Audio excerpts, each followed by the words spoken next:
A millionaire took a recycling collector to his ex's engagement party, and what she did drove him crazy. Before we start the story, leave a comment telling us where you're watching from. And at the end, don't forget to rate this story from 0 to 10. Enjoy the story. This has to be a joke, shouted Oliver Grant, slamming the golden envelope on the glass table. Just a few months after we broke up, and she's already sending me an invitation to her engagement party? The invitation was right there, teasing him with its shiny gold finish and expensive perfume.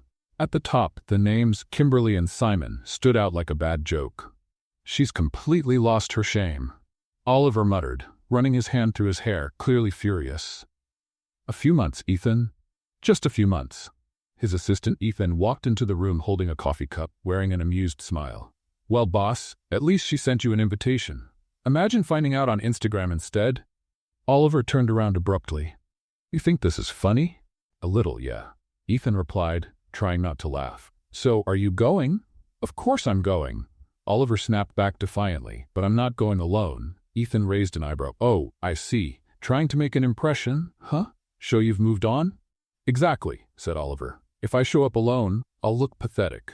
But boss, who are you going to take? Ethan teased. As far as I know, you're all alone. Emotionally, let's just say, cast list is empty. I don't care. Oliver shot back, grabbing his car keys angrily. I'll take any crazy woman I can find. Ethan burst out laughing. Oh, I have to see this. You and a crazy lady. That's going to be pure entertainment. Oliver gave him a deadly glare and stormed out, pride clearly wounded. Minutes later, Oliver was driving, trying to calm his anger. Needing to cool off, he pulled over near a park. He took a deep breath, leaned his head back, and then, clang! The metallic sound echoed like a gunshot. Oliver's eyes flew open as he jumped out of the car. On the hood, a crushed aluminum can was gleaming in the sunlight, along with a nasty scratch. No way, he shouted, stunned. This has to be some kind of cosmic joke. On the nearby sidewalk, a woman lifted her head from inside a blue recycling bin. Her hair was in a messy bun, her gloves were torn, and her cart was filled with bottles. Her face showed a mix of surprise and annoyance. Oh man, Luna Carter muttered, raising her hands. Sorry, mister. I didn't see you park there. Oliver pointed at the car. You just threw a can at the hood of a car worth more than your whole block. Luna raised an eyebrow. Wow, congratulations. Won a trophy for that. I should sue you, he snapped. Go ahead, but all you'll get is a payment in plastic bottles and maybe a smile, she said, sarcastically. Oliver huffed, stunned. Do you know how much it'll cost to fix this? No idea, she said, folding her arms. But if I had the money, I'd pay, honestly. There was a brief silence. Her sincere look caught him off guard for a moment, but then the crazy idea hit him, brilliant and ridiculous at the same time. He narrowed his eyes. You know what? Maybe you can pay in another way. Luna took a step back, suspicious. Hold on, rich guy. What do you mean by another way? It's not what you're thinking, he said quickly, raising his hands. Good, because for a second, I thought I'd have to hit you with another can. Oliver sighed, trying to explain. Since you can't pay in cash, you'll pay by being my date. Date, she repeated, laughing. To what? To my ex-fiancé's engagement party. Luna blinked, confused, then burst out laughing. Wait, what? You want to take a recycling collector to your ex's engagement party? Exactly. She laughed even harder. Wow, you're completely nuts, Oliver smirked. If you put on a nice dress, you might even look cute. Luna stared at him, pretending to be offended. Cute? So, you're not only crazy, you're rude too? Just being honest. She crossed her arms, still laughing. Okay, let's say I agree. What's in it for me? $5,000. Her laughter stopped instantly. How much? 5,000. Just to come with me and pretend you like me.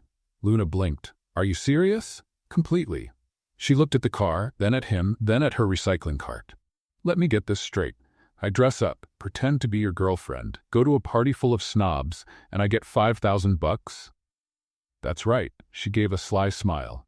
All right, millionaire, you just hired the most honest recycling lady in New York. So we have a deal? Deal. But just so you know, I say exactly what I think. Great, he said, opening the car door.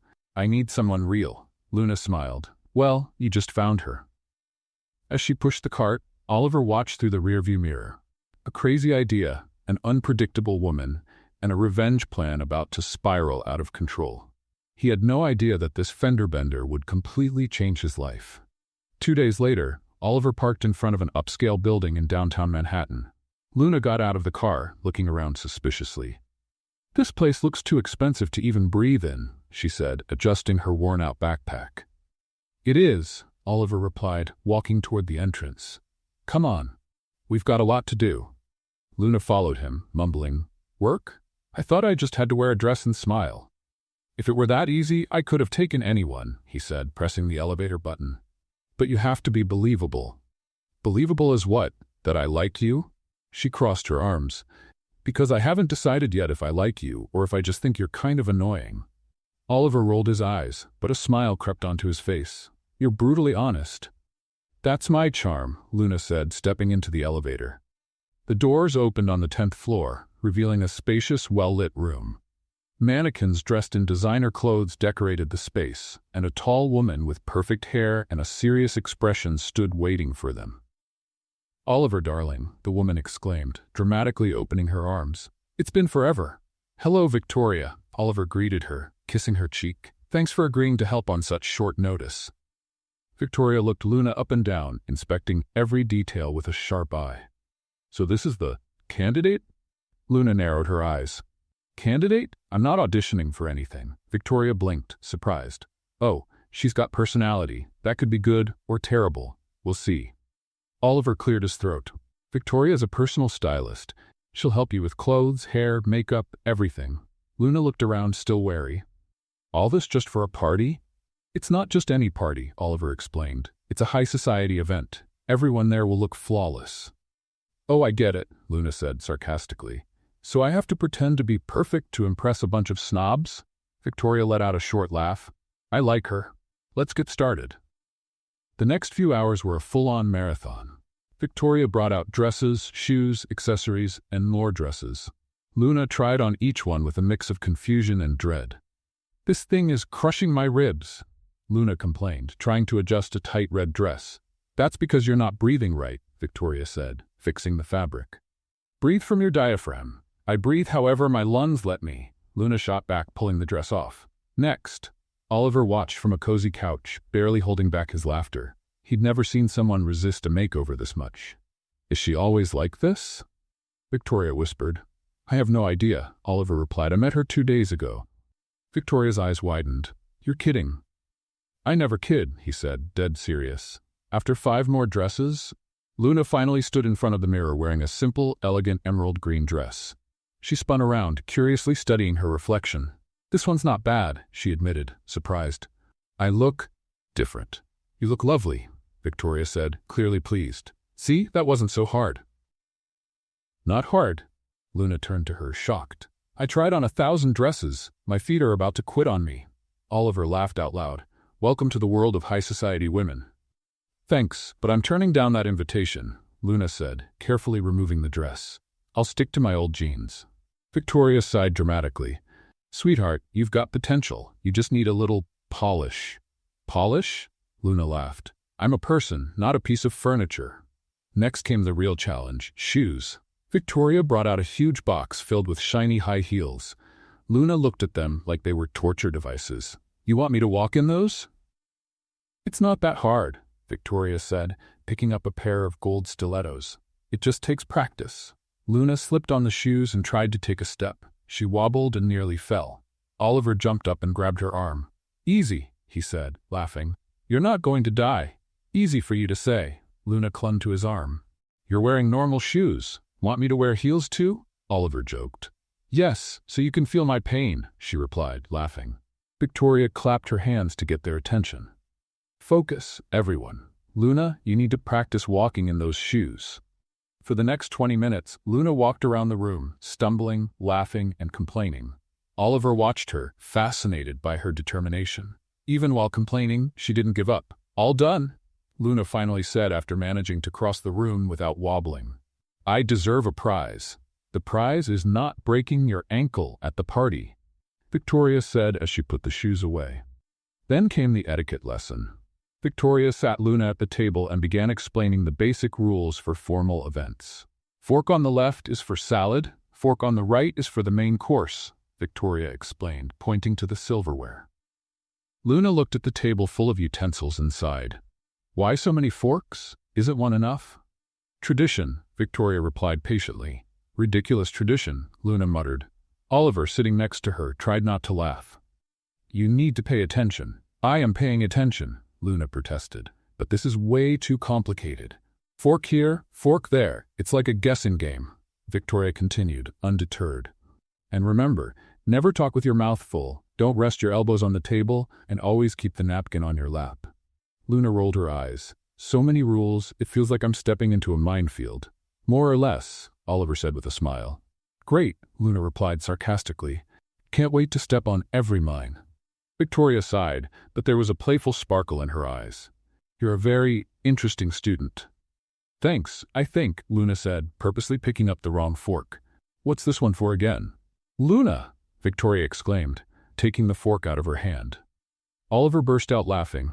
It had been a long time since he'd had that much fun. Luna had a way of turning any situation into comedy. Hours later, as the day came to an end, Luna was exhausted but satisfied. Victoria let her go with a tired smile. You survived. Congratulations, Victoria said. Barely, Luna replied, rubbing her feet. But I survived. Oliver walked her to the car. The silence between them now felt comfortable. Something had shifted. Thanks for today, Luna said, looking out the window. It was different.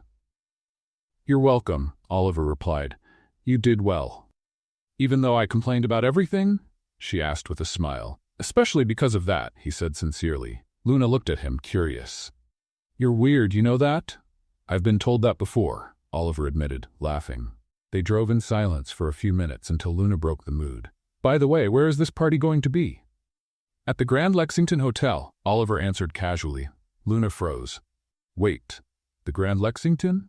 Yes, why? She swallowed hard. Because I work there, Oliver frowned, confused. What do you mean you work there? I clean the trash bins at the hotel, Luna explained, avoiding his eyes. I go twice a week to collect the recycling. Oliver stayed quiet, trying to process it. So you know the place, he finally said. I do, Luna confirmed, still looking out the window. But only through the back door. There was a heavy pause. Oliver understood the weight of her words. Luna wasn't just going to a party. She was entering a world that had always kept her on the outside. This time you're going through the front door, Oliver said firmly. Luna turned to him, surprised. Really? Really, he confirmed with a smile. And you're going to shine. She smiled back, but there was a mix of nerves and hope in her eyes. For the first time, Luna realized this was more than just an agreement. It was a chance to see the other side, and maybe, just maybe, discover something new about herself. The night of the engagement party arrived with a starry sky over Manhattan. Oliver pulled up in front of the Grand Lexington Hotel, and Luna took a deep breath before getting out of the car. The emerald green dress fit her perfectly, and the golden shoes sparkled under the hotel lights. She felt strange, like she was wearing a costume. Ready? Oliver asked, offering his arm. Not at all, Luna replied, taking his arm. But let's go. They walked toward the main entrance.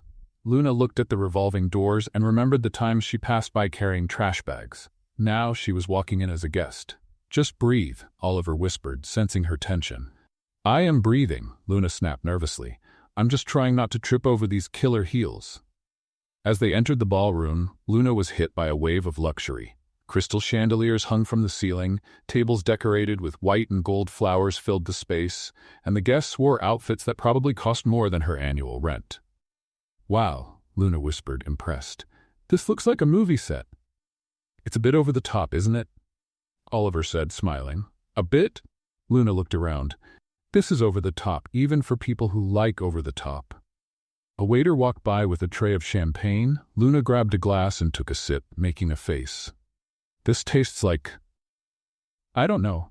Expensive glitter? Oliver laughed. It's French champagne. French or not, it's still weird, she said, putting the glass back on the tray. As they walked through the hall, Luna drew attention, not because of her outfit or beauty, but because of how natural she was.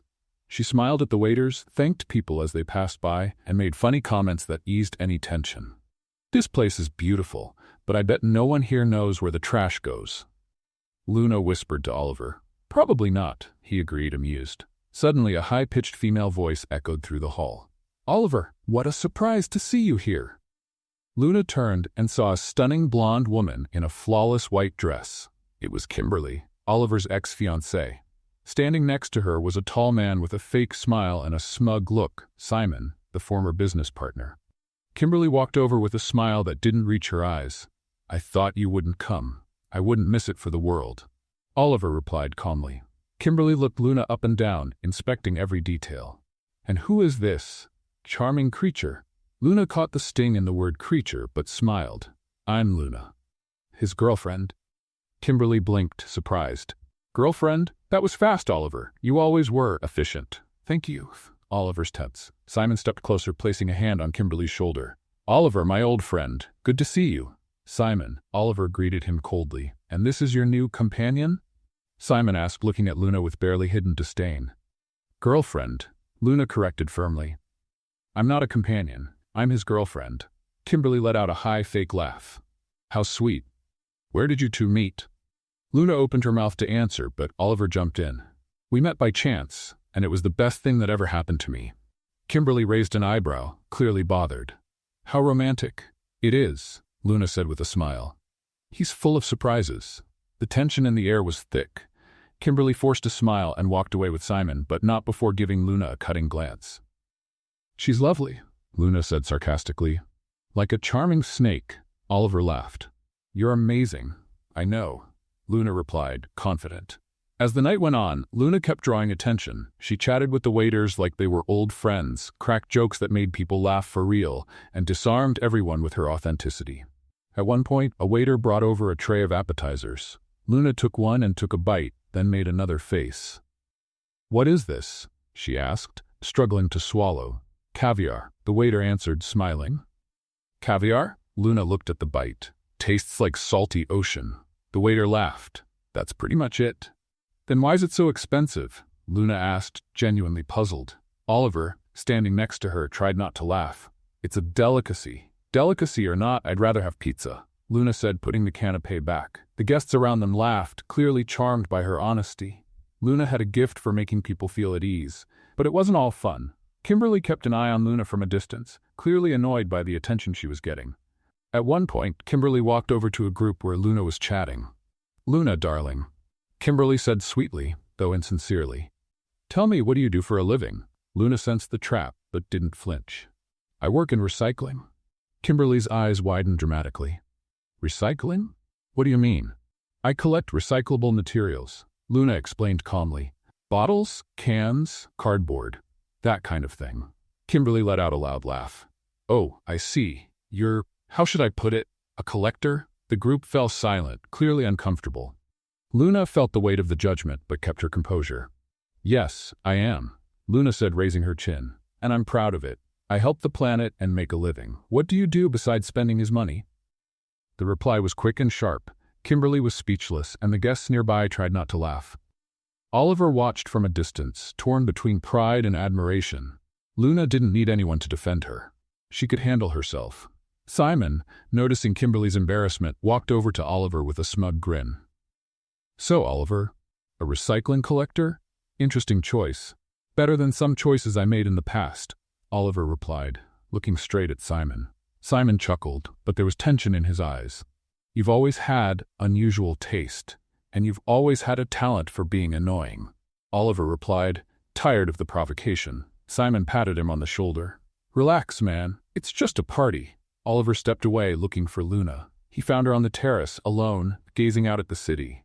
Are you all right? He asked as he approached. I'm fine, Luna replied without taking her eyes off the view. I just needed some air. Sorry about Kimberly. She can be difficult. Difficult is putting it mildly, Luna said with a laugh. But I handled it. Oliver smiled. You were amazing in there. Thank you. Luna finally looked at him. But all of this feels strange, you know? I don't belong in this world. No one really does, Oliver said honestly. Most people are just pretending. Luna was about to respond when an elegant woman approached. It was Jennifer, a close friend of Kimberly's. Luna, right? Jennifer asked with a forced smile. Yes, Luna replied, a bit wary. Jennifer glanced around, making sure they were alone, then leaned in as if to share a secret. Look, I don't want to interfere, but you seem like a nice girl. Thanks, Luna said, confused. Jennifer sighed. It's just, everyone here knows Oliver still loves Kimberly. You've noticed that, haven't you?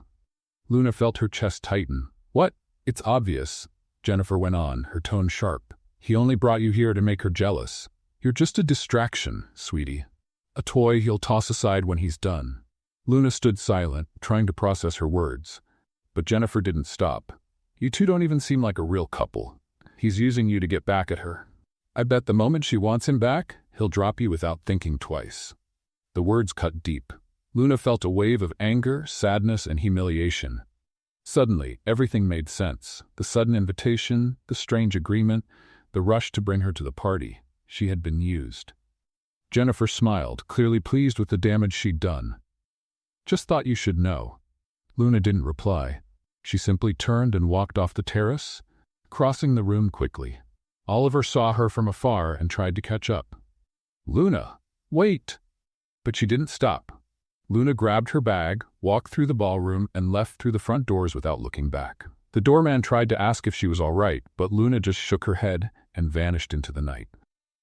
Oliver ran after her, but by the time he reached the street, Luna was gone. He looked around, desperate, but she had completely disappeared. He went back inside, confused and worried. What had happened? Why did she leave like that? Oliver spent the rest of the night distracted, unable to stop thinking about Luna. When he finally left, he drove in silence, deep in thought. Something had changed, and he needed to find out what. Morning sunlight filled Luna's small apartment, but she barely noticed. She had spent the night wide awake, replaying every word Jennifer said, every look from Kimberly, every moment with Oliver. It had all been a lie, a cruel game. She got up, got dressed for work, and grabbed her recycling cart. Her routine was her refuge. Pushing the cart through the streets, collecting bottles and cans, sorting the materials. It was simple, honest, and real. Everything that party wasn't. Morning, Luna, called Tom, the owner of the corner store, waving. Morning, Tom, she replied, forcing a smile. You okay? You look tired. I'm fine, Luna lied, adjusting her gloves. Just didn't sleep well. Tom didn't seem convinced, but didn't push. Luna kept going, pushing the cart along the familiar sidewalks. Every street, every corner felt like home. This was where she belonged. Not in fancy ballrooms with crystal chandeliers and fake people. So why did her chest feel so tight? She stopped in front of a blue bin, opened it, and started sorting the recyclables. Plastic bottles, aluminum cans, cardboard boxes. The mechanical routine helped calm her mind. Until an image broke through her thoughts. Oliver laughing when she complained about her shoes. Oliver holding her arm when she almost tripped. Oliver looking at her with that crooked smile that always disarmed her. Luna shook her head, frustrated with herself. Stop it, Luna. He used you. It was just a stupid game. But deep down, a part of her wasn't entirely sure. Across town, Oliver woke up with the same empty feeling. He hadn't slept well. Every time he closed his eyes, he saw Luna walking out of that party, disappearing into the night without a word. He grabbed his phone and called her for the 10th time. Voicemail. Again. Damn it, he muttered, tossing the phone onto the couch. Ethan walked in with a tray of coffee. Still no word from her? Nothing, Oliver replied, rubbing his face. She just vanished. And you have no idea what happened? None. Oliver stood up, restless. She was fine. We were talking on the terrace, and then suddenly she ran off. Ethan scratched his head, thinking, someone must have said something to her. What do you mean, what? Oliver looked at his assistant, frustrated. I need to talk to her, Ethan. I need to explain. Explain what, boss? Ethan asked carefully. That you only took her to the party to get back at your ex? Oliver said nothing. The truth hurt. That's exactly what he had done. But something had changed. Luna wasn't part of a plan anymore. She had become important. I messed everything up. Oliver admitted, defeated. Well, at least you're admitting it. Ethan said, sitting down. Now you've got to fix it. How? She's not answering my calls. Then go see her. Ethan suggested. You know where she works, don't you? Oliver thought for a moment. Luna had mentioned the streets where she collected recycling. Maybe there was still time to find her. He grabbed his car keys and left without looking back. He spent hours driving through the streets of Manhattan, looking for the blue recycling cart, searching for that determined woman pushing bottles and cans. But Luna seemed to have disappeared. Frustrated, Oliver pulled over and got out. He walked down the sidewalk, looking around. Then he saw it, a crushed aluminum can lying on the ground. He bent down and picked it up, looking at it with a sad smile. It was just like the one Luna had thrown on his car hood the day they met. That was the beginning of everything. Oliver slipped the can into his coat pocket. It was a reminder of how it all started and how badly he had ruined things. While Oliver searched for Luna, another storm was brewing. Kimberly was in her luxury apartment, flipping through bridal magazines when Simon walked in with a satisfied grin. "You're going to love this," he said, tossing his phone onto the table. Kimberly picked it up and read the headline from a gossip site. Her eyes lit up with mischief. "Perfect," she murmured, smiling. "Absolutely perfect." Simon sat beside her. "Now it's time for the next step." Kimberly nodded, thoughtful. "Let's destroy his image. And hers too." That afternoon, Kimberly made a few strategic calls. Journalists, magazine editors, popular bloggers. She carefully planted bits of information, always mixing a little truth with lies. It always worked. The next day, the bomb dropped. All the major news and gossip sites had the same headline: Kimberly Thompson announces temporary cancellation of wedding. The article featured emotional statements from Kimberly, blaming Oliver's emotional instability for the decision. According to her, Oliver hadn't moved on from their breakup and was interfering with her new relationship. "I still care about him," Kimberly said in the interview, eyes filled with tears. "But I need to move forward. I can't let his issues ruin my happiness." The story was perfect. Oliver was the villain, the obsessed ex who couldn't accept the end. Ethan walked into Oliver's office holding a tablet. "Boss, you need to see this." Oliver took the tablet and read the headline. His face turned red with anger. "That's a lie. I haven't even spoken to her since the party." "I know," Ethan replied calmly. "But the public doesn't." Oliver slammed the tablet on the table. "She's trying to destroy me. And she's succeeding," Ethan added, pointing to the comments. "Look what people are saying." Oliver scrolled through some of the comments. Most people believed Kimberly. He was being painted as the troubled ex-boyfriend who couldn't let go. "This is ridiculous," Oliver muttered, frustrated. But the worst was still to come. Luna was at home, sorting the bottles she had collected that day, when her phone started vibrating non-stop. Messages, calls, notifications. She picked it up, confused. The first message was from a friend. "Luna, did you see this?" She clicked the link and felt her stomach drop. On the screen was a photo of her at the engagement party, front and center on a popular gossip site. The headline read, "The woman who ruined the wedding of the year." The article was brutal. It described Luna as an opportunist who used Oliver for money and attention. It implied she had caused the breakup between Kimberly and her fiancé. "That's not true," Luna whispered, reading each word in shock. But people believed it. The comments were even worse. They called her a gold digger, a manipulator, a homewrecker. Luna's hands began to shake. She hadn't asked for any of this. She hadn't done anything wrong. But now she was exposed, judged, condemned by thousands of strangers who didn't even know her. Her phone rang. It was an unknown number. Luna hesitated, then answered. "Hello? Luna Carter?" said a male voice. "I'm with the Daily Gossip. We'd like to interview you about your relationship with Oliver Grant." Luna hung up right away, but the phone kept ringing. More calls, more questions, more intrusions. She turned off the phone and tossed it on the couch. The tears finally came, hot and angry. She had been used, humiliated, and now torn apart in public. All because of a stupid agreement. All because of Oliver Grant. Luna wiped her tears furiously. She wasn't going to let this break her. She had survived worse. She'd get through this too. But deep down, a quiet pain reminded her that for a few days, she believed she could belong in that world. That she could be more than just a recycling collector. That maybe Oliver truly cared. But it had all been a lie. And now, she was alone, dealing with the fallout of a game she should have never played. Across the city, Oliver stood in his office, holding the aluminum can in his pocket, staring out the window. He knew he had to find Luna. He had to explain, he had to fix what went wrong. But how do you find someone who doesn't want to be found? And how do you explain something you barely understand yourself? In the days that followed, the headline about Luna spread like wildfire. The internet exploded with divided opinions. Some attacked her with cruel comments, calling her a gold digger and an opportunist. Others stood up for her. She was just living her life, one woman wrote on Twitter. Why blame her?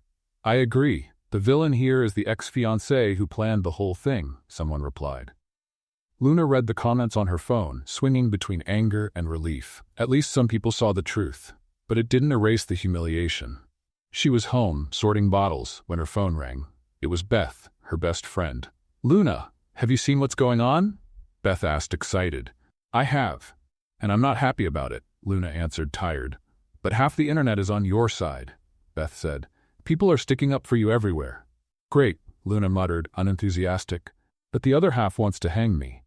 Forget those people, Beth advised. They don't know you. Luna sighed. I just want this whole thing to be over. But things were far from over. That afternoon, Oliver received an invitation to appear on a live interview for a popular news show. Ethan convinced him it was the perfect chance to clear the air. You need to speak up, boss, Ethan insisted, and stand up for Luna too. Oliver agreed. He had to do something. He couldn't let Luna go through this mess alone. The show aired at 6 in the evening. Oliver sat in the studio, straightening his tie, while the host, Patricia Morgan, went over her notes. Ready, Oliver? Patricia asked with a professional smile. Ready, he replied, trying to sound calm. The interview started smoothly. Patricia asked about the canceled engagement with Kimberly and Oliver's relationship with Luna. He answered carefully, choosing his words. So Oliver, this young woman, Luna Carter, how did you two meet? Patricia asked. It was an unexpected meeting, Oliver said, smiling. She impressed me from the very first moment. And is it true she works in recycling? Yes, and I deeply admire the work she does, Oliver said sincerely. Patricia paused, checking her notes. But there are rumors that you took her to the party just to get back at your ex-fiancé. Is that true? Oliver hesitated. It was a trap. He had to be honest, but also protect Luna. Look, Patricia, at first, I admit my intentions weren't the best. But Luna is an incredible person. She changed how I see a lot of things. It was like a social experiment that turned out really well. The words came out wrong. He knew it instantly. Patricia's eyes widened, surprised. Social experiment? She repeated, intrigued. No, wait, that's not what I meant, Oliver tried to explain. But it was too late. The interview went on, but the damage was done. When it ended, Oliver walked out of the studio knowing he had made everything worse. And he was right. Hours later, news sites were running sensational headlines. Oliver Grant calls girlfriend a social experiment during live interview. Clips of the interview were edited, showing only the part where Oliver used that unfortunate phrase. It was completely taken out of context, but no one seemed to care. Luna saw the headline just as she was locking up her apartment to leave. She stopped, read the line again, and felt a wave of anger rise up. Social experiment, she shouted, throwing her phone on the couch. He called me a social experiment. Beth, who was visiting, tried to calm her down. Luna, take it easy. Maybe they twisted what he said. Context or not, he said it. Luna snapped, grabbing her jacket. I'm going over there to give that idiot a piece of my mind. Luna, wait. Beth called after her, but it was already too late. Luna had stormed out the door. 20 minutes later, Luna burst into Oliver's office. The receptionist tried to stop her, but Luna pushed right past, determined. Where is he? Luna asked, looking around. I'm sorry, ma'am, but Mr. Grant is in a meeting. The receptionist began. I don't care, Luna interrupted, throwing open the main office door. Oliver was sitting at his desk talking to Ethan when Luna barged in like a whirlwind. He stood up right away, surprised. Luna, I can explain. Social experiment? She shouted, throwing her purse on the floor. Am I a social experiment to you? Oliver raised his hands, trying to calm things down. That's not what I meant. I said it wrong. Said it wrong or finally said the truth? Luna challenged, arms crossed. Ethan, sensing the tension, tried to slip out quietly, but Luna stopped him. Stay right there. You're part of this circus too. Ethan froze, glancing at Oliver with a look that said, You deal with this. Oliver stepped toward Luna, trying to get closer. Luna, please, let me explain. Go ahead, she snapped. Explain why you used me. Explain why you exposed me like that. Explain why I became a joke on the internet. I didn't mean for any of that to happen, Oliver said, frustrated. I tried to protect you. Protect me? Luna laughed, sarcastic. You called me a social experiment on live TV. That's protecting me? It was a mistake, Oliver insisted. I was nervous and the words came out wrong. Luna looked into his eyes, searching for honesty. You used me, Oliver. Just admit it. There was a heavy silence. Oliver sighed, defeated. Yes, at first I used you, he admitted, his voice low. I wanted to get under Kimberly's skin. I wanted to prove I'd moved on. But what? Luna cut in, arms still crossed. But you changed everything, Oliver said sincerely. You weren't part of the plan. You were real. Luna felt something shift inside her, but she pushed the feeling away. Nice speech. Doesn't change the fact that I was deceived. She picked up her purse and turned to leave. But before going, she grabbed an empty soda can from Ethan's desk and tossed it at Oliver. The can flew through the air, hit him square in the chest and clattered to the floor with a familiar metallic sound. Oliver looked down at the can, and a sad smile crossed his face. I've missed that sound, he said, picking up the can. Luna stopped at the door, without turning around. For a second she almost smiled, but the anger was still stronger. Keep it, she said, walking out without looking back. Might be the only real thing left in all of this. Oliver stood frozen in the middle of the office, holding the can. Ethan came over cautiously. Boss, are you okay? No, Oliver replied, staring at the door Luna had walked through. But I will be. What neither of them knew was that an employee hidden near the door had snapped a photo at the exact moment Luna threw the can at Oliver. The picture captured the tension, the closeness, and something that looked very much like chemistry. Finding it funny, the employee posted the photo on social media with the caption, "Office couple fight. Cutest thing ever." The photo went viral in a matter of hours. Gossip sites picked it up and ran headlines like, "Millionaire and trash collector back together in secret?" The comments poured in. "They're perfect for each other." One user wrote, "I'm rooting for this couple." Another added, "Finally, a real love story," said a third. Luna saw the photo after she got home. She was lying on the couch, exhausted, when Beth called, shouting, "Luna, did you see the picture?" "What picture?" Luna asked, grabbing her phone. Beth sent the link. Luna opened it and widened her eyes at the image of her and Oliver in the office. "I don't believe this," she muttered. "Is this for real?" "Everyone's talking about it," Beth said, excited. "You two are the couple of the moment." Luna threw the phone on the couch. "This is ridiculous." But deep down, a part of her couldn't stop looking at the photo, at the expression on Oliver's face, at the way he was looking at her. Maybe there was something real there, or maybe it was just another illusion. Across town, Oliver saw the photo too. Ethan showed it to him with an amused smile. "You two became a meme, boss." Oliver looked at the picture and for the first time in days gave a genuine smile. "Maybe this isn't such a bad thing," he said, thoughtful. "Maybe, just maybe, this whole mess could have a different ending."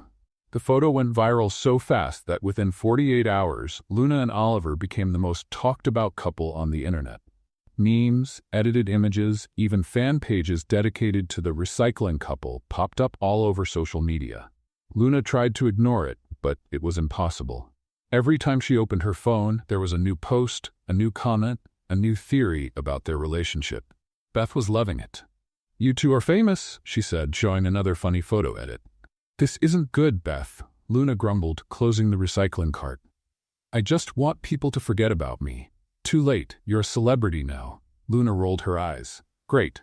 Always dreamed of being famous for throwing a can at someone." That's when Oliver showed up, 3 days later on the street where Luna worked. She was sorting bottles when she saw the imported car pull up. Her heart raced, but she forced a neutral expression. Oliver stepped out, adjusting his suit. "Hi. Hi." Luna replied without stopping her work. "Can I talk to you?" "You're already talking," Oliver sighed. "Luna, please, it's important." She finally stopped and looked at him. "What do you want, Oliver?" He stepped closer, choosing his words carefully. "I have a proposal." Luna crossed her arms. "Another one?" "Because the last one went so well. This one's different," Oliver assured her. "I need your help and you need mine." "What do you mean?" Oliver took a deep breath. "The media won't leave us alone. They want a story. So, let's give them one." Luna frowned, suspicious. "What kind of story? A fake relationship?" Oliver said quickly. "Just until the media forgets about us. Then we each go our own way." Luna blinked, processing what she heard. Then she started laughing. Really laughing. "You're kidding, right?" she said between laughs. "First you pay me to pretend to be your date, now you want me to pretend to be your girlfriend? You're addicted to this stuff." Oliver tried not to smile. "I know it sounds ridiculous." "Sounds? It is ridiculous." Luna interrupted, still laughing. "What's next? Fake wedding? Fake kids?" "Luna, please," Oliver said seriously. "I don't have anyone else to turn to, and you're struggling with this too." Luna stopped laughing, realizing he was right. The journalists' calls wouldn't stop. The comments online kept coming. She had no peace. "Fine," Luna said, thinking. "Let's say I agree. What do I get out of it?" Oliver had been waiting for that question. "Money. As much as you want." "No," Luna said firmly. "Not money." Oliver was surprised. "Then what?" Luna looked at the recycling cart, then at the streets around her. "I want to set up a community recycling center. A place where people can bring materials, learn about sustainability, that kind of thing." Oliver nodded, impressed. "That's noble." "I know," Luna said with a smile. "So, are you in or not?" Oliver held out his hand. "I'm in." Luna shook his hand, feeling the strength in his grip. There was something different in Oliver's eyes. Something that hadn't been there before. "But there are rules," Luna said, letting go of his hand. "No lies, no games, and when it ends, it ends," Oliver said. "And one more thing," Luna added, pointing at him. "You're going to help me at the center, not just sign a check and disappear." Oliver hesitated for a second, then smiled. "Deal." In the weeks that followed, Luna and Oliver were seen together in all sorts of places. Cafes, parks, restaurants. The media loved it. Headlines changed from "the woman who ruined the engagement" to "the most unexpected couple of the year." And surprisingly, it worked. People started rooting for them. The chemistry between them was undeniable, even in the candid photos taken by paparazzi. But something was changing. What started as pretend was becoming real. Their conversations got longer, their laughter more sincere, their glances more intense. Luna tried to ignore it, but it wasn't easy. Oliver could be funny when he wanted to, thoughtful in ways that surprised her, and there was a vulnerability in him she hadn't expected. Oliver, on his end, was completely taken. Luna challenged him, made him laugh, pulled him out of his comfort zone. She was everything Kimberly had never been. Real, honest, true. But not everything was a fairy tale. While Oliver and Luna built their fake relationship, Kimberly and Simon were scheming in the background. They hadn't forgotten the embarrassment at the engagement party. Simon was in his office when Kimberly walked in with a sly smile. "It's done." "What is?" Simon asked, looking up from his papers. "I got access to Oliver's company accounts," Kimberly said, sitting on his with help from a strategic contact. Simon smiled. "You're brilliant." "I know," Kimberly said confidently. "Now we just wait for the collapse." And the collapse came quickly. A few days later, Oliver was in his office when Ethan walked in, looking pale. "Boss, we've got a serious problem." "What is it?" Oliver asked, concerned. "The company's accounts? Something's wrong, very wrong." Oliver took the documents Ethan handed him and felt his stomach drop. Unauthorized transfers, frozen accounts, investors pulling out their money. It was financial chaos. "How did this happen?" Oliver asked, desperate. "I don't know," Ethan admitted. "But someone sabotaged the company from the inside." Oliver ran his hands over his face. Everything he had worked for was falling apart. His company, his reputation, his stability. Everything. He thought about calling Luna, but hesitated. She already had enough problems because of him. He didn't want to drag her into another mess. But Luna, with her sharp instincts, could tell something was wrong. Oliver was distant, tense, distracted. She decided to do something about it. That night, Luna called him. "Hey, millionaire, are you okay?" "I'm fine," Oliver lied, trying to sound normal. "Liar," Luna said flatly. "You sound awful. I can hear it in your voice." Oliver gave a humorless laugh. "You know me too well." "Then tell me what's going on." Oliver sighed. "It's complicated, Luna. Business stuff." "All right, so here's the plan," Luna said, determined. "Tonight, you're going to forget about all of that. We're having dinner at your place. I'll cook." "You cook?" Oliver asked, surprised. "Sort of," Luna admitted, laughing. "But it'll be fun, I promise." Oliver smiled for the first time that day. "All right, I'll be waiting at 7. At exactly 7, Luna arrived at Oliver's apartment carrying grocery bags. He opened the door, still wearing a suit, and she laughed. "Take off that formal outfit." Luna said as she walked in. "Tonight, we're cooking for real." Oliver changed clothes and came back to find Luna already exploring the huge kitchen. "You have everything here and probably never used any of it." "Guilty," Oliver said with a smile. Luna started preparing dinner, or at least she tried. She burned the first dish, left the second one undercooked, and nearly set fire to the third. Oliver laughed so hard he had to hold on to the counter. "You're terrible at this," he said between laughs. "I warned you," Luna said, laughing too. "But I meant well." They ended up ordering pizza, but the time they spent together was perfect. They laughed, talked, and forgot about their problems for a while. When the pizza arrived, they sat on the couch. Luna looked at Oliver, noticing he seemed more at ease. "Feeling better?" she asked gently. "Much better," Oliver replied sincerely. "Thank you." They sat quietly for a moment. The air between them felt different, charged. Luna's heart raced as Oliver moved closer. "Luna," he began, hesitant. "Don't say anything," she whispered. And then, without thinking, without planning, they kissed. It was soft at first, unsure, as if they were both testing unfamiliar waters, but it quickly deepened, filled with everything they hadn't said. When they pulled apart, they were quiet, breathing heavily, trying to take in what had just happened. "That was," Oliver began. "Real," Luna finished, smiling. "That was real." The next morning came with golden light streaming through the windows of Oliver's apartment. Luna woke up on the couch, covered with a soft blanket. It took her a moment to remember where she was. The kiss. The kiss had been real. She sat up, rubbing her face, trying to make sense of it all.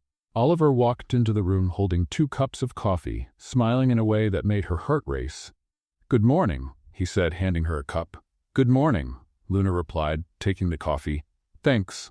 They were quiet for a moment, the air between them still filled with the memory of the night before. "About last night," Oliver began. "It was nice," Luna interrupted with a smile.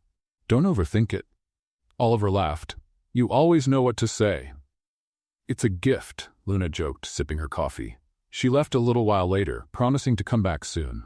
Oliver stood by the window, watching as she walked down the street, feeling something he hadn't felt in years. Hope. But hope didn't last long. As soon as Luna left, Oliver went back to his home office and opened his laptop. There was a new email in his inbox. The sender was unknown, and the subject line simply read, "The truth about your company's collapse." Oliver frowned and opened the message. What he saw made his blood run cold. The email contained detailed documents showing suspicious transfers, irregular financial movements, and at the center of it all, one name: Luna Carter. According to the email, Luna had access to insider information through contacts she made while working at the Grand Lexington Hotel. The email suggested that she had been planted by Kimberly and Simon to get close to Oliver and sabotage his company from the inside. "This can't be right," Oliver murmured, reading the documents again. But the evidence looked solid. Dates, amounts, even recorded conversations. Everything pointed to Luna. Oliver felt a tightness in his chest. He didn't want to believe it. But the doubt had been planted. He picked up his phone and called Luna. She answered cheerfully. "Hey, miss me already?" "Luna, we need to talk," Oliver said seriously. His tone caught her off guard. "Is everything okay?" "No, come over, now." Luna arrived half an hour later, confused and worried. Oliver was waiting in the living room, the laptop open on the coffee table. "What's going on?" she asked as she walked in. Oliver pointed at the screen. "Explain this." Luna came closer and read the email. Her eyes widened as she realized what was being implied. "You've got to be kidding," she said, stunned. "You believe this?" "I don't know what to believe," Oliver shouted, frustrated. "My company is falling apart, and suddenly this shows up linking you to everything." "Oliver, I didn't do any of that," Luna said, her voice shaking with anger. "I barely understand finance. How could I sabotage your company? But you know people at the hotel. You work there." Oliver insisted, desperate for answers. Luna stepped back as if she'd been slapped. "You really think I'd do something like that?" "I don't know," Oliver yelled. "I don't know anything anymore." The silence that followed was heavy and painful. Luna looked at him, a mix of hurt and disappointment in her eyes. "I thought you knew me," she said softly. "I thought yesterday meant something." "Luna?" "But I was wrong," she interrupted, grabbing her bag. "You're just like the others. The moment there's a doubt, you believe the worst about me. I just want the truth, Oliver pleaded. The truth is I didn't do anything, Luna shouted, tears finally falling. But you've already made up your mind, so it doesn't matter. She stormed out, slamming the door. Oliver stood frozen, his breathing heavy, his heart breaking. Part of him wanted to run after her, but another part was still trapped in the doubt that email had planted. In the weeks that followed, Luna completely cut Oliver off. She ignored calls, messages, any attempt to reach her.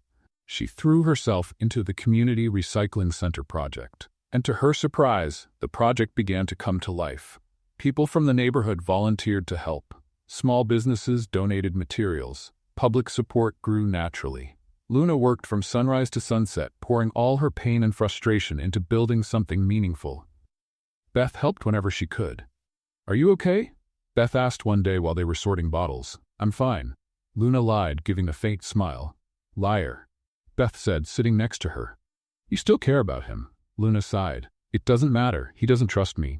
Maybe he was just confused, Beth offered. Confused or not, he accused me. Luna said firmly. And that's not something I forgive easily. Meanwhile, Oliver kept investigating on his own. Something about the email didn't feel right. He hired a tech expert to trace the origin of the message. The answer came days later. The email had been sent from within Oliver's own company, from a specific computer. And once Oliver found out who had access to that machine, everything made sense. It had been a setup. Someone planted the evidence to frame Luna and drive them apart. Oliver felt a wave of guilt and regret. He had wrongly accused Luna.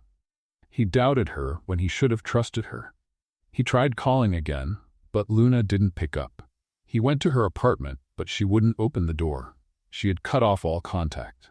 Desperate, Oliver decided to help her in another way. If she wouldn't accept him, maybe she'd accept his support for the project. He made anonymous donations to the recycling center, provided high-quality equipment, and connected Luna with influential people in the sustainability field. All behind the scenes using intermediaries so she wouldn't find out it was him. But Oliver missed her. Each day without Luna was harder than the last. Her laughter, the way she challenged him, her brutal honesty. He had thrown it all away because of a stupid doubt. Luna, meanwhile, tried to move on. The project was growing, and she should have been happy. But there was an emptiness she couldn't fill. One day, Luna got a call from a lawyer. He told her that the perfect piece of land for the recycling center was now available for purchase at an unbelievably low price.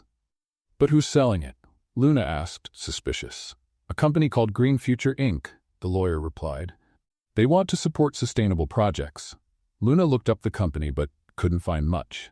It seemed legitimate, so she decided to accept the offer. The land was perfect, spacious, well-located, ideal for the community center. But a few days later, while reviewing the official documents for the purchase, Luna noticed something odd. At the bottom of the pages, in small print, there was a clause about the company handling the transaction. She grabbed her phone and dug a little deeper. That's when she found it. Green Future Inc. was a shell company, and the real owner was tied to a familiar name, Oliver Grant. Luna felt her stomach turn. He had bought the land. He was behind it all. But why? To control the project? To have power over her? To make up for the accusation? The questions swirled in her mind, and the anger came rushing back. She grabbed her keys and ran out. She needed answers, and she needed them now.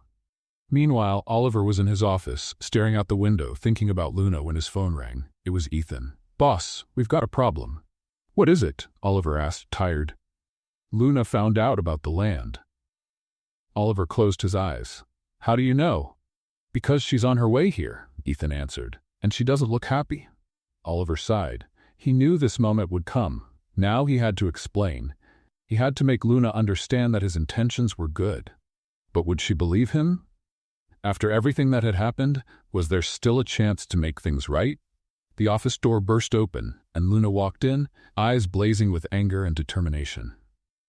We need to talk. Now, she said, arms crossed. Oliver swallowed hard. I can explain. Then explain, Luna challenged. Because this time I want the truth. All of it. Oliver stood from his chair, trying to find the right words. Luna stood in front of him, arms crossed, her eyes locked on his. I bought the land, Oliver admitted, but not to control you or manipulate you. Then why?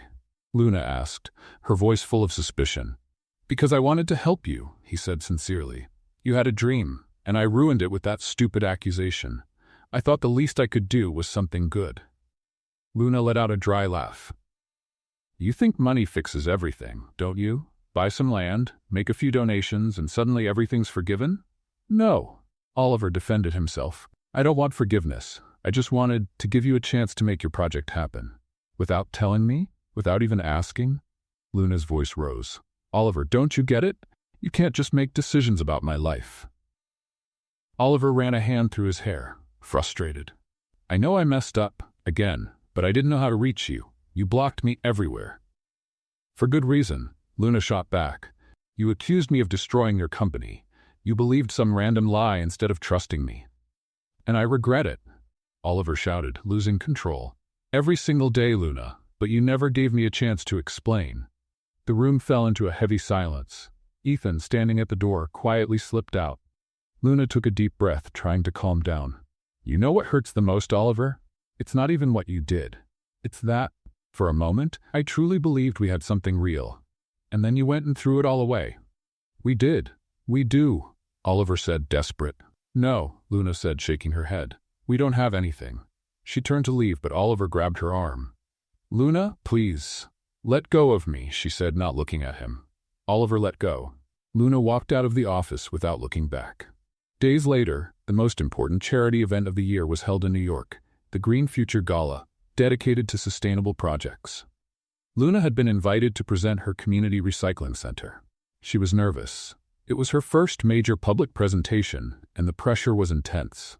Beth was with her, offering moral support. You're going to be great, Beth said, adjusting Luna's simple but elegant dress. I hope so, Luna murmured, looking around the fancy room. The event was packed. Business leaders, celebrities, environmental activists, all important people, all watching. Luna took a deep breath and stepped onto the stage when her name was called. The presentation started well. She spoke about the project, the importance of recycling, how small actions could change communities. The audience was attentive, interested. But then, in the middle of the crowd, Luna spotted Oliver. He was sitting at one of the front tables, staring directly at her. Seeing him shook her. Her words started to come out jumbled. She lost her train of thought, forgot parts of her speech. And then, without thinking, without any filter, Luna stopped talking about the project and pointed at Oliver. You know what? She said, her voice louder than she meant it to be. You want to know the truth about this project? The audience fell silent, confused. Oliver's eyes widened as he realized what was about to happen. The truth is this project almost never happened, Luna went on, her voice filled with emotion. Because that man, Oliver Grant, tried to sabotage everything by buying the property behind my back. A murmur spread through the room. Cameras turned toward Oliver. Flashes began to pop. Oliver stood up, trying to explain. Luna, it's not like that. Not like that, she cut in, stepping down from the stage. You bought the land without telling me. You tried to control my project. I was trying to help you. Oliver defended himself, his voice echoing through the room. Help me? Luna laughed bitterly. You don't even know what that word means. Chaos erupted at the event. Guests took photos, filmed videos, whispered to each other. It was a mess. Oliver tried to get closer to Luna, but she stepped back. No, stay away from me. She ran out of the hall, leaving Oliver standing alone in the middle of the crowd, completely humiliated. The cameras kept rolling, capturing every second. Beth ran after Luna and found her outside, crying. Luna? I ruined everything, Luna sobbed. I caused a scene in front of everyone. You were angry, Beth said, hugging her friend. But maybe you went a little too far. A little? Luna wiped her tears. I just humiliated him in public. Inside the venue, Oliver faced judging looks and whispers. He slipped out the back door, ignoring reporters trying to get a statement. In the car he drove aimlessly, the humiliation burning like fire. Not because of the public scene, but because Luna truly believed he had tried to sabotage her. How had everything gone so wrong? The videos of the confrontation went viral within hours. Memes flooded the internet. Couple fight at charity gala became a trending topic. Funny edits, cruel comments, wild speculations. Luna saw some of the memes at home and wanted to disappear. "I'm a joke," she muttered, tossing her phone onto the couch. "You're not a joke," Beth tried to comfort her. "You just had a very public emotional moment." "Very public," Luna groaned in agreement. Then Beth's phone rang. She answered, and her expression changed. "Luna, you need to hear this." "What?" Beth put the call on speaker. It was a friend of hers who worked as an investigative journalist. "Beth, you won't believe what I found," the excited voice said. "That company that bought the recycling center land from Luna?" I dug deep. Luna leaned in, curious. "And what did you find?"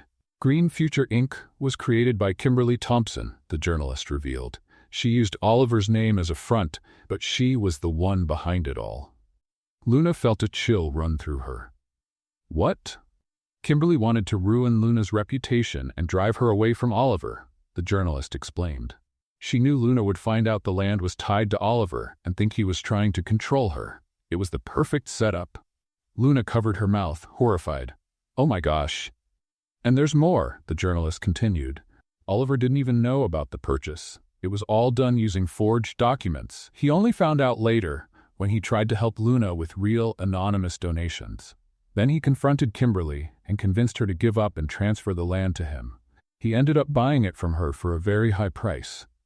Luna hung up the phone, her heart pounding. She had accused Oliver in public. She had humiliated him in front of hundreds of people. And he was innocent. "I need to talk to him," Luna said, grabbing her keys. "Now?" Beth asked. "Now," Luna confirmed, rushing out the door. She drove to Oliver's apartment, but there was no answer. She tried his office, but the receptionist said he wasn't there. She called dozens of times, but they all went to voicemail. Desperate, Luna called Ethan. "Ethan, where is he?" "Luna." Ethan's voice sounded tired. "He left town." "Left? Where?" "I don't know. He just said he needed to disappear for a while." Luna felt her legs weaken. "When is he coming back?" "He didn't say," Ethan replied. "But Luna, he was really broken. The public humiliation, the false accusation, it was too much." "I know," Luna whispered, the tears coming back. "That's why I need to talk to him." "If I hear anything, I'll let you know," Ethan promised. Luna hung up and stood in the middle of the street, lost. Oliver had disappeared, and she didn't know if she'd ever get the chance to say she was sorry. In the days that followed, rumors started spreading. Some said Oliver had left the country. Others claimed he had gone into complete isolation. No one really knew. Luna threw herself into her work at the recycling center, trying to distract herself from the guilt that was eating her up. But every can she picked up, every bottle she sorted reminded her of him, how they had met, how it all began, and now, maybe, how it all ended. Beth tried to cheer her up, but Luna was inconsolable. "I lost him," she said, staring into the distance. "And this time, it's my fault." The city kept moving, the days kept passing, but for Luna, time had stopped the moment Oliver disappeared. And she didn't know if she'd ever get the chance to fix what she had broken. 3 months later, autumn arrived in New York, bringing golden leaves and cooler air. Luna had changed. She looked more mature, more confident, but there was still a sadness in her eyes that she couldn't quite hide. The community recycling center had finally become a reality. After a long struggle, with donations from the community and support from small business owners, Luna managed to launch the project on a new piece of land, far from the previous complications. The place was simple, but welcoming. Light green walls, containers organized by material type, a small classroom for sustainability workshops. It was everything Luna had dreamed of, and more. She had turned the project into an official nonprofit, fully registered and recognized. The name was Recycle Hearts. "That name's kind of cheesy," Beth joked, helping sort bottles. "I know," Luna replied with a smile. "But it fits. We're not just recycling materials, we're recycling hope too." "Since when did you get so philosophical?" Beth teased. "Since I learned that life hurts, but we survive," Luna said, shrugging. The work kept Luna busy, but Oliver still crossed her mind. She wondered where he was, if he was okay, if she'd ever see him again. Ethan stayed in touch occasionally, but never said where Oliver was. "He needs time," was all he'd say. One day, Luna received an invitation to give an interview on a local TV show focused on social entrepreneurship. It was a great chance to promote the nonprofit and attract more support. "You have to go," Beth insisted. "It's the perfect opportunity. I'm not sure." Luna hesitated. "What if they ask me about Oliver?" Then tell the truth. Beth said firmly. You made a mistake, you learned from it, and you moved forward. Luna agreed. It was time to face the past. The interview was recorded in a small auditorium with an audience of about 50 people. Luna was nervous, but determined. She wore a simple yet elegant outfit, her hair down, and a shy smile on her face. The host, a woman named Claire Hayes, was known for asking direct but fair questions. Luna Carter, it's a pleasure to have you here. Claire said, smiling. Tell us about Recycle Hearts. Luna took a deep breath and began to speak. She explained how the project started, the challenges she had faced, the victories she had achieved. She talked about how recycling could change not just the environment, but lives too. The audience was attentive, engaged. Claire asked smart questions, and Luna answered with honesty. Then came the inevitable question. Luna, we all remember the incident at the Green Future Gala. Claire said gently. Do you regret what happened? Luna felt a knot in her chest but didn't look away. Yes, very much. I let anger and pain take over, and I ended up hurting someone who didn't deserve it. Oliver Grant. Claire said. Yes, Luna confirmed. I accused him unfairly, and to this day, I carry that guilt. Have you tried reaching out to him? Claire asked. I did. Luna answered, her voice trembling a bit. But he disappeared. And I don't blame him. After what I did, I would have disappeared too. The room fell silent, everyone hanging on her words. And if you could speak to him now, what would you say? Claire asked softly. Luna paused, thinking carefully. I'd say I'm sorry, truly, that he changed my life in ways he doesn't even know. And that, I hope he found peace wherever he is. What a beautiful message about forgiveness and new beginnings. Claire said, clearly moved. That's when a male voice echoed through the auditorium, coming from the audience. And what if the one who hurt you is here to ask for forgiveness in person? Luna froze. She knew that voice. She knew every tone, every inflection. The audience turned, searching for the source of the voice, and then they saw him. Oliver Grant, standing in the middle of the auditorium. But he looked different. No sharp suit. He wore jeans, a simple flannel shirt, worn-out sneakers. His hair was a bit longer, his beard unshaven. He looked more human, more real, and in his eyes, that same light from the first day they met.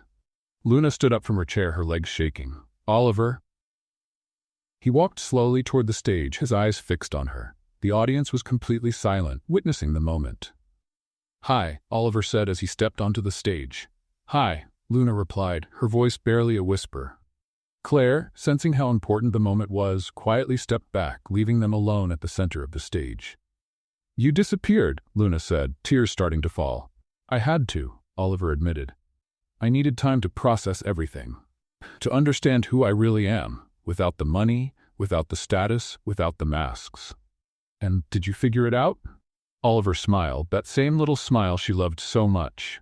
I figured out I'm an idiot who let the best thing in my life slip away. Luna laughed through her tears. You really are an idiot. I know, Oliver agreed. But I'm an idiot who's standing here in front of everyone, asking for forgiveness. The audience began to murmur, touched. Some people were already crying. Oliver, I'm the one who should ask for forgiveness, Luna said, her voice breaking. I humiliated you in public. I accused you without being sure. You were hurt, Oliver interrupted gently, and I gave you reasons to feel that way. I doubted you when I should have trusted you. I accused you without proof. I ruined everything. We both did, Luna said, smiling through tears. Then maybe. Oliver stepped closer and took her hand. Maybe we can fix it together. Luna looked at his hand holding hers. It was warm, steady, real. You really came back, she whispered, still taking it in. I did, Oliver said. And this time no lies, no contracts, no games, just us. Luna couldn't hold back anymore. She threw herself into his arms, hugging him tightly. Oliver held her, burying his face in her hair. The audience burst into applause. Claire wiped away her own tears. The cameras captured every second of that perfect moment.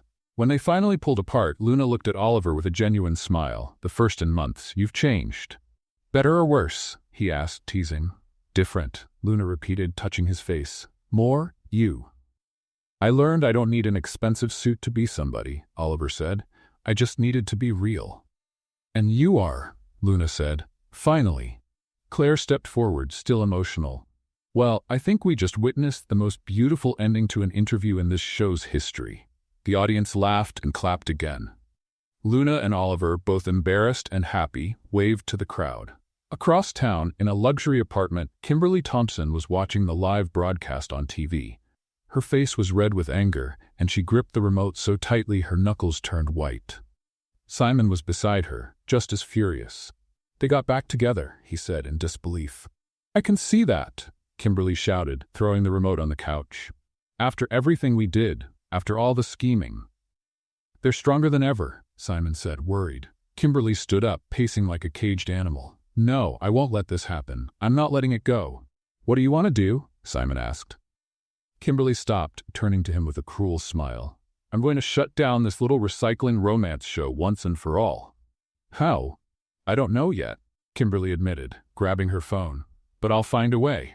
And this time, they're not getting back up." Simon nodded, though there was doubt in his eyes. Kimberly had gone too far, and he knew it. But he was in too deep to turn back now. Meanwhile, at the studio, Luna and Oliver walked out hand in hand, ignoring the cameras and curious glances. They had a lot to talk about, a lot to rebuild. But for the first time in months, both of them felt that maybe, just maybe, there was a real future waiting for them. A real future, one worth fighting for. The days following their reunion were the happiest Luna and Oliver had experienced in a long time. They talked for hours, rebuilding trust, laughing at memories, making plans for the future. Oliver had truly changed. He started helping out at the recycling center, learning how to sort materials, talk with the community, get his hands dirty. Luna loved seeing him like that, more human, more real. "You're starting to look like a professional recycler," Luna joked, watching him organize plastic bottles. "I learned from the best," he replied, smiling.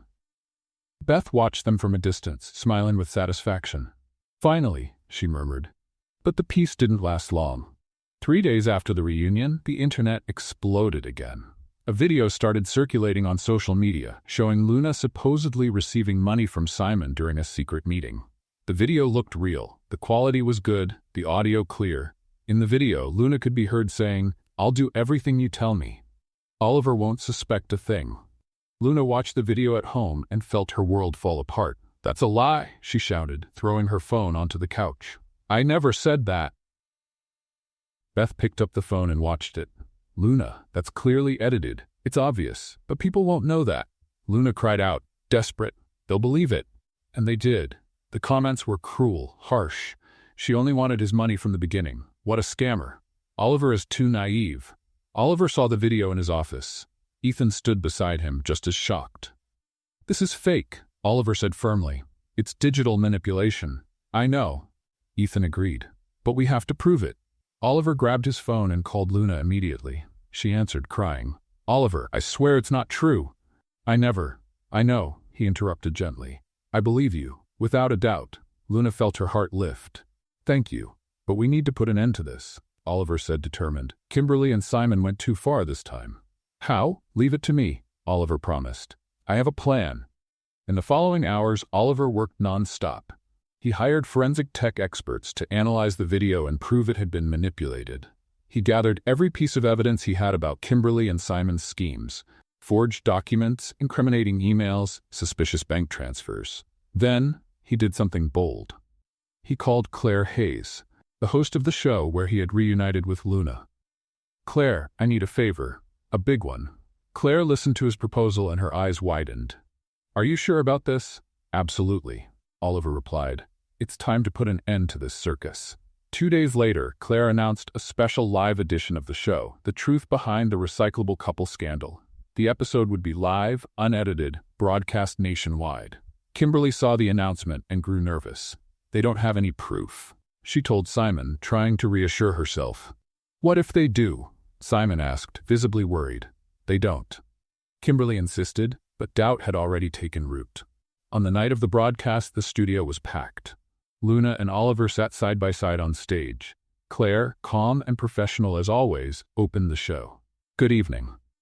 Tonight, we reveal the truth behind the recent scandals involving Luna Carter and Oliver Grant." The camera zoomed in on Oliver, who began to speak.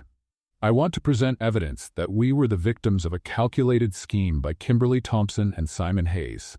The screen behind them displayed documents. Emails between Kimberly and Simon planning the sabotage. bank transfers proving bribes, recorded conversations where they discussed how to destroy Luna's reputation. The audience fell silent, taking in every detail. "And what about the recent video?" Claire asked. Oliver nodded to a technician who pulled up a forensic analysis on the screen. Experts confirmed that the video was digitally altered. Luna was never in that meeting. The footage was cut and edited from other sources. Luna, who had remained quiet until then, finally spoke. "You know what's sad? These people spent so much time and energy trying to destroy us, they forgot to live their own lives." The audience murmured in agreement. Then the show dropped a bombshell.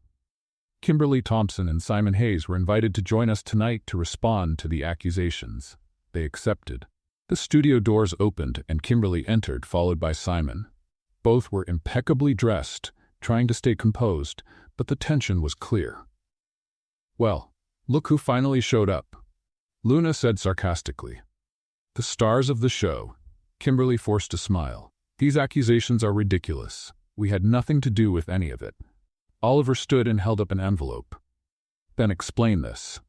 He handed the envelope to Claire, who opened it and read aloud. "Transfer of $50,000 from Simon Hayes to a hacker known for creating deepfakes. Date, 3 days before the video was released." Simon turned pale. Kimberly tried to laugh, but the sound was strained. "That doesn't prove anything." "And this?" Luna held up another document. "Messages between you and Jennifer, your friend, planning exactly what she should say to drive me away from Oliver at the engagement party." The audience began to react, some booing Kimberly and Simon. "You spent months trying to tear us apart," Oliver said, his voice steady. "You sabotaged my company, slandered Luna, and spread lies, all because you couldn't accept that I moved on." Kimberly lost her temper. "You humiliated me," she shouted. "You left me for her." She pointed at Luna with contempt. Luna stood up calmly and walked over to Kimberly. "You know what's recyclable?" she asked with a sarcastic smile. Kimberly blinked, confused. "What?" "Your nerve," Luna answered. "Because that much audacity deserves to be reused for something useful." The audience burst into laughter and applause. Even Claire smiled, trying to stay professional. Simon tried to defend himself. "Look, things got out of hand." "They got out of hand when you decided to ruin people's lives out of revenge," Oliver interrupted. "And now you're going to pay for it." Claire turned to the camera. "I should inform you that, while preparing this show, all the evidence was sent to the proper authorities. The police are now investigating." Almost as if on cue, police officers entered the studio. One of them approached Kimberly and Simon. "Kimberly Thompson and Simon Hayes, you're under arrest for fraud, defamation, and corporate sabotage." Kimberly tried to argue, but the officer cut her off, reading her rights. Simon lowered his head, defeated. The audience watched in silence as the two were taken away in handcuffs. Luna looked at Oliver, who held her hand. "It's over," he whispered. "Finally," Luna replied, relieved. After the show ended and the cameras were off, Luna and Oliver stayed alone in the empty studio. The emotional exhaustion was clear on both of them. "I can't believe it's over," Luna said, sitting in one of the chairs. Oliver sat next to her. "It really is, and there's more." "More what?" "With the evidence we collected, my lawyers managed to trace the money Simon stole from the company," Oliver explained. "I'll recover a good part of the fortune I lost." Luna smiled. "That's great. But you know what's better?" Oliver asked, looking at her. "What?" "Having you here," he said sincerely. "Money can come and go. But you're one of a kind." Luna felt tears forming, but this time they were happy tears. "You're getting sentimental, huh?" "Your fault," Oliver joked. "You made me this way." They laughed, a soft, relieved, freeing laugh. All the weight from the last few months had finally lifted from their shoulders. "So," Luna began, "what do we do now?" Oliver thought for a moment. "We live. No lies, no fake contracts, no games. Just us," Luna added. "Just us," Oliver agreed, sealing the promise with a gentle kiss. They walked out of the studio hand in hand, ready to start over. This time with no shadows from the past, no hidden enemies, no traps. Just two hearts that had learned, the hard way, that true love is worth any battle. And that sometimes the best stories start with a crushed soda can in the wrong place. The weeks that followed were the calmest Luna and Oliver had ever known. No scandals, no schemes, no drama, just the simplicity of everyday life. Oliver had changed. The man who once wouldn't step outside without a suit was now wearing worn-out jeans and plain t-shirts. He showed up at the recycling center every day, not as a donor, but as an active volunteer. "Are you actually enjoying this, or just pretending?" Luna asked one day as they organized materials. "I'm enjoying it," Oliver answered honestly. "For the first time in my life, I feel like I'm doing something that really matters." Luna smiled. "Welcome to the real world, millionaire." "Ex-millionaire," he corrected, laughing. "Now I'm just Oliver." "I like that better," Luna said, touching his face. But Luna had something in mind. Oliver had changed, yes, but there was still a part of his old world that hadn't fully broken down. She wanted to test how far that change really went.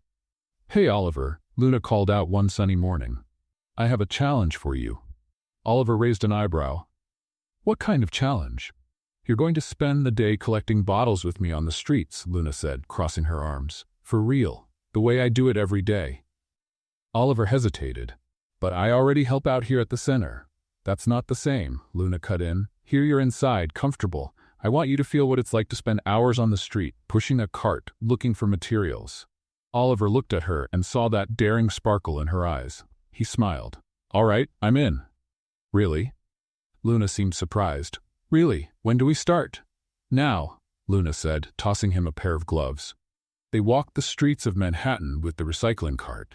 Luna was used to it, but Oliver quickly found out the job was a lot harder than it looked. "Good grief, this cart is heavy," Oliver complained, struggling to push it. "You're pushing it empty," Luna laughed. "Wait till it's full." They stopped at the first trash bin. Luna showed him how to quickly sort out recyclable materials. Oliver tried to copy her but fumbled with the gloves, spilling half the bottles on the ground. "That takes skill," he said, trying to defend himself while picking up the bottles. "It sure does. It's called coordination," Luna teased, laughing. As the day went on, Oliver grew more and more tired. The hot sun, the weight of the cart, the constant walking, it wore him down. He was sweating, stumbling, and complaining. "How many bins are left?" he asked out of breath. "About 20. Luna replied, calm and steady. 20. Oliver stopped in the middle of the sidewalk. "You do this every day?" "Every day," Luna confirmed with a smile. "Welcome to my world." Oliver looked at her with a new sense of admiration. "You're amazing." "I know," Luna said with a shrug, "but keep pushing. I'm not carrying this alone." By the end of the day, Oliver was completely worn out. His legs ached, his arms trembled, and every part of his body begged for rest. When they finally returned to the center to unload everything, he collapsed into a chair. "I'm going to die," he groaned, massaging his legs. Luna burst out laughing. "Don't be so dramatic, you're not going to die." "My muscles disagree," he said, closing his eyes. "Come on," Luna said, taking his hand. "Let's go to my apartment. You need real food." In Luna's small but cozy apartment, Oliver looked around with curiosity. It was simple, but full of charm. Photos on the walls, plants on the windowsills, and an organized mess. "I like it here," Oliver said, sitting on the couch. "It's small, but it's mine," Luna replied, heading to the kitchen. "And now you're going to cook." Oliver jumped to his feet. "Me? Cook?" "Yes, you," she confirmed, pointing to the ingredients on the counter. "We're making pasta. You can't mess it up." "Luna, I've never cooked pasta in my life." "Well, now's the time to learn," she said, handing him a pot. "First, fill it with water." What followed was like something out of a comedy. Oliver burned the first pot of water, overcooked the pasta until it turned into mush, and spilled tomato sauce all over his shirt. Luna laughed so hard she had to hold onto the sink. "How do you even burn water?" "I don't know," Oliver said, looking at the scorched pot. "It just disappeared." "Because you forgot to put the pasta in," Luna explained, still laughing. In the end, they gave up and ordered pizza. They sat on the couch, eating straight from the box, laughing at the disasters of the night. "I've never had so much fun cooking, or trying to cook," Oliver said, grabbing another slice. "You're terrible in the kitchen," Luna joked, "but you're funny." Oliver looked at her, his smile fading into something deeper. "Luna." She turned to him. "I think." Oliver took a deep breath. "I think I'm in love with you. Really in love, not just the pretend stuff from the contract. Not just attraction, it's more than that." Luna felt her heart race. She set the pizza down and took his hand. "Me too." "Really?" Oliver asked, his eyes lighting up. "Really?" Luna smiled. You annoy me, challenge me, make me laugh, and I'm completely in love with you. Oliver pulled her close and kissed her. It was different from the others, slower, deeper, more honest. It held everything they'd been through, all the struggles they faced, all the love they could finally admit. When they pulled away, they stayed cuddled on the couch, wrapped in a peaceful silence, just enjoying being together. "So this is it?" Luna asked, resting her head on his shoulder. "We're officially a real couple now?" "I think so," Oliver said, kissing the top of her head. "And I don't want it any other way." A few days later, Luna was at the recycling center when she got a call from the bank. Her heart raced as she heard the words, "large, anonymous donation." "How much?" she asked, barely believing it. $50,000, Miss Carter," the manager replied. The donation came from multiple sources, all anonymous, but they all referenced Mr. Oliver Grant in their messages. Luna hung up, stunned. She went to find Oliver, who was outside talking with a group of volunteers. "Oliver, can I talk to you?" she called. They stepped aside, and Luna told him about the donation. Oliver looked just as surprised. "That wasn't me," he said sincerely. "It wasn't my idea." "I know," Luna said. "The bank said it came from different people, but they all mentioned you." Oliver thought for a moment, then it clicked. "Must be people I helped in the past. Before all this, I had a few social projects. Helped some families, small business owners." "And they gave back," Luna said, moved. "Oliver, you planted good things, and now you're seeing the harvest." Oliver smiled, touched. "I'd forgotten all about that." "But they didn't," Luna said, hugging him. "And look how it comes full circle." They stood there in each other's arms, realizing that love and kindness always find their way back, often when we least expect it, and that sometimes the greatest wealth doesn't come from bank accounts, but from grateful hearts and lives that have been changed. 3 weeks later, on a quiet afternoon at the recycling center, Oliver was clearly nervous. He kept fiddling with his pockets, glancing at Luna every minute, taking deep breaths like he was preparing for something important. Beth noticed and nudged Luna. "He's acting weird today." Luna looked at Oliver, who nearly knocked over a stack of bottles. "Yeah, he's kind of clumsy. Maybe he's going to propose." Beth joked. Luna laughed. "Come on, we only just started dating for real." But Beth was right. At the end of the day, when all the volunteers had gone home, Oliver asked Luna to stay a little longer. He took her to the small garden they had planted next to the center, where wildflowers grew in pots made from recycled materials. "Luna, I need to tell you something," Oliver began, clearly nervous. "Are you okay? You've been acting strange all day," Luna said, concerned. Oliver took a deep breath and held her hand. "When we met, I was an empty man. Wealthy, but empty. I had everything and nothing at the same time." Luna listened in silence, her heart racing. "You came into my life literally by throwing a can at my car," Oliver continued, smiling. "And since then, you've turned my world upside down. You taught me what it means to be real, to love truly, to live with purpose." "Oliver," Luna whispered, her eyes starting to shine. Oliver got down on one knee and pulled a small box from his pocket. Inside was a simple but beautiful ring made from polished recycled metal with a small crystal in the center. "This ring was made from materials here at the center," Oliver explained, emotional, "because I wanted it to represent everything we've built together. Luna Carter, will you marry me?" Luna brought her hands to her mouth, the tears finally falling. "Only if the wedding's different." Oliver blinked, confused. "Different how?" "No over-the-top luxury, no fake stuff," Luna said, smiling through the tears.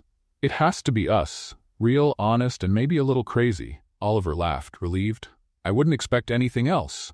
"So is that a yes?" "It's a yes," Luna said, jumping into his arms. Oliver slipped the ring on her finger, and they kissed, laughing and crying at the same time, surrounded by flowers and recycled materials that perfectly symbolized their own transformation.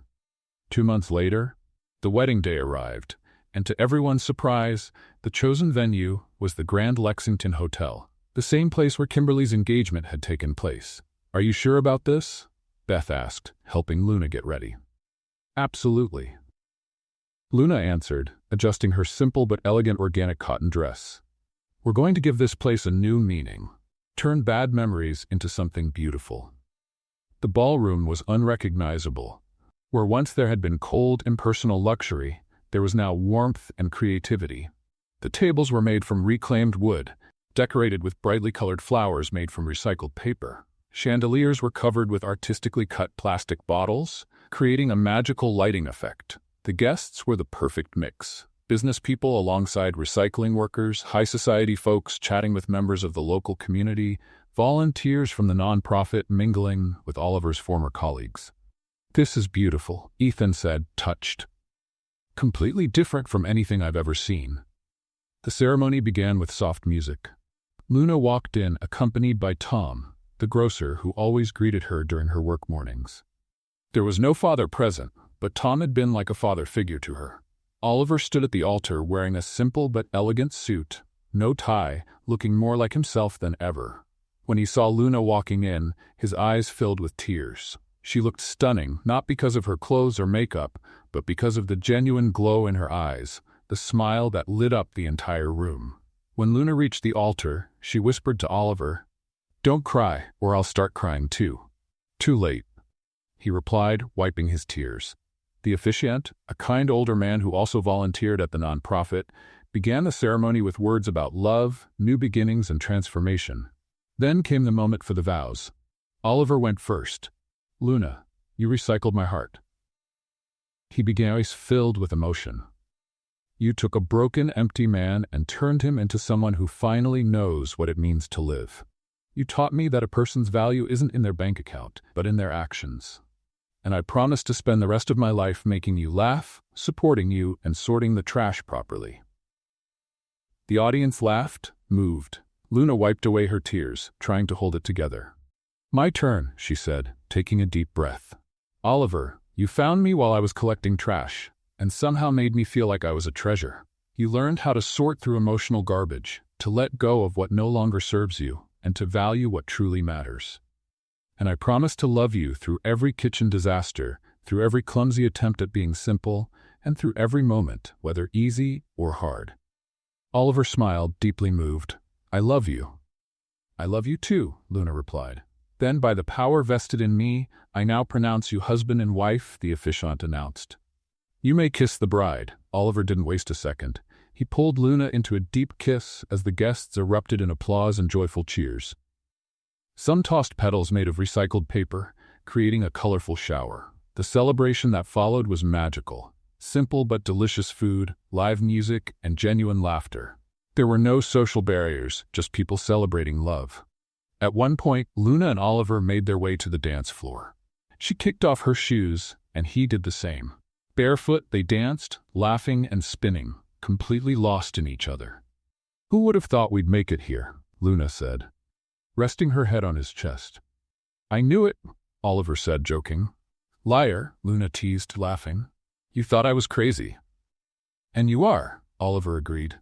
"But you're my crazy." As they danced, an aluminum can rolled across the floor from some corner of the hall. It passed right by their bare feet, catching the glow of the colorful lights. Oliver and Luna stopped dancing for a second, looked at the can, and burst out laughing. "That's how it all started," Luna said, pointing to it. "And look where we are now," Oliver added, picking up the can and slipping it into his pocket. "I'm keeping this forever." They went back to dancing, laughing, happy, completely free. Around them, the guests watched with emotion, witnessing a love that had survived scandals, schemes, humiliation, and doubt. A love that had been tested, broken, and rebuilt. Stronger, truer, more beautiful. When the night ended and the guests had gone, Luna and Oliver were left alone in the empty hall. They sat on the floor, still barefoot, looking around. "It was perfect," Luna said, resting her head on his shoulder. "It was real," Oliver corrected her. "And that's better than perfect." Luna smiled, closing her eyes.